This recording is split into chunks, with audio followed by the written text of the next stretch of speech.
భూపేష్ గుప్తా నగర్ రాజుల కథ. అనాది కాలంలో విశాలమైన అడవులు, నదులు, కోటలు, సువర్ణ గోపురాలతో వెలుగొందిన మహారాజ్యం ఒకటి ఉండేది. ఆ రాజ్యమే భూపేష్ గుప్తా నగర్. ధర్మం, న్యాయం, శౌర్యం ఈ మూడు స్తంభాలపై నిలిచిన రాజ్యం అది. చుట్టుపక్కల రాజ్యాలన్నీ భూపేష్ గుప్తా నగర్ వైభవాన్ని చూసి ఆశ్చర్యపడేవి. ఈ రాజ్యానికి ముగ్గురు ప్రముఖ రాజులు ఉండేవారు. వారే మల్లేష్ గౌడ్, జంగారెడ్డి, రాజిరెడ్డి. వారు ముగ్గురూ రక్త సంబంధం లేకపోయినా ధర్మబంధంతో కలిసిన సోదరుల్లా ఉండేవారు. మల్లేష్ గౌడ్, ధర్మరాజు.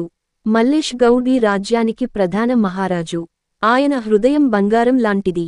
పేదల కన్నీళ్లు తుడవడం ఆయన రాజధర్మంగా భావించేవాడు. ప్రతిరోజు ఉదయం వేషం మార్చుకుని ప్రజల మధ్యకి వెళ్లి వారి కష్టాలు తెలుసుకునేవాడు. రాజ్యం ప్రజలది, నేను కేవలం రక్షకుడిని అనేది ఆయన నోట నిత్యం వినిపించే మాట. జంగారెడ్డి, వీరయోధుడు. జంగారెడ్డి రాజ్య సేనాధిపతి. ఆయన శరీరం ఉక్కులాంటిది, మనసు అగ్నిలాంటిది. యుద్ధరంగంలో ఆయన అడుగుపెట్టాడంటే శత్రువుల గుండెల్లో భయం పుట్టేది. కాని ఆయనకు కోపం ఉన్నా అది ఎప్పుడూ రాజ్య రక్షణ కోసమే. అన్యాయాన్ని సహించడు. ధైర్యం, త్యాగం ఆయనకు ఆభరణాలు. రాజిరెడ్డి, జ్ఞానమంత్రి. రాజిరెడ్డి రాజ్యానికి ప్రధాన మంత్రి. అపారమైన జ్ఞానం, చాకచక్యం ఆయన ప్రత్యేకత. రాజ్యానికి వచ్చే ప్రతి సమస్యకు శాంతియుత పరిష్కారం చూపించేవాడు. యుద్ధం కంటే ముందు మాటతో గెలవాలని ప్రయత్నించేవాడు. బుద్ధి గెలిస్తే రక్తం కారదు అనేది ఆయన సిద్ధాంతం. సంక్షోభం ప్రారంభం. ఒకరోజు భూపేష్ గుప్తా నగర్పై దుష్టరాజు విక్రమాసురుడు కన్నేశాడు. అతనికి ఈ రాజ్యంలోని సంపద కావాలి.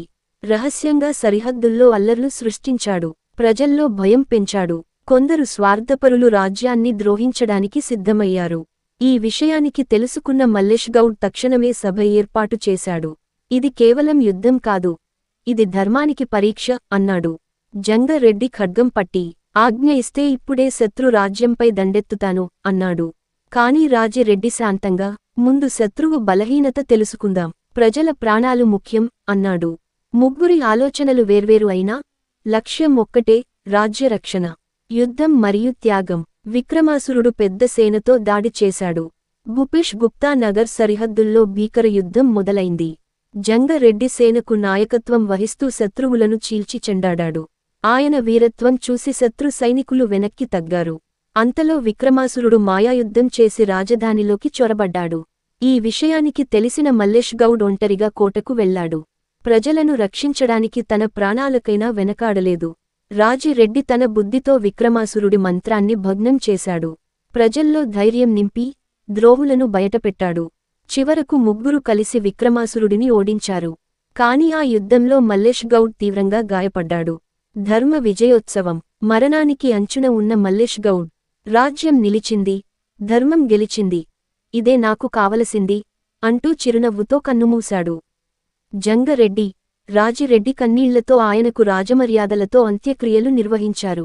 ప్రజల కోరిక మేరకు జంగారెడ్డి కొత్త రాజుగా బాధ్యతలు స్వీకరించాడు. రాజిరెడ్డి ప్రధాన మంత్రిగా కొనసాగాడు. మల్లేష్ గౌడ్ చూపిన ధర్మ మార్గాన్ని ఎప్పటికీ విడిచిపెట్టలేదు.